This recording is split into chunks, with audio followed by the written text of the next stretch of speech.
تعرضت الفنانة المصرية ليلى عز العرب خلال الساعات الماضية لحادث سير على أحد الطرق السريعة بالقاهرة، ونشرت عز العرب صورة لسيارتها بعد الحادث عبر حسابها على فيسبوك، وعلقت: الحمد لله على كل حال، اليوم حادثة بسيارتي وربنا لطف.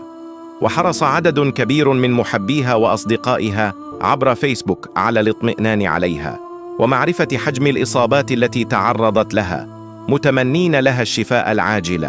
وتقوم حاليا الفنانة ليلى عز العرب بتصوير دورها في مسلسل عايشة الدور مع الفنانة دنيا سمير غانم، والذي من المقرر طرحه خلال الموسم الدرامي الرمضاني المقبل.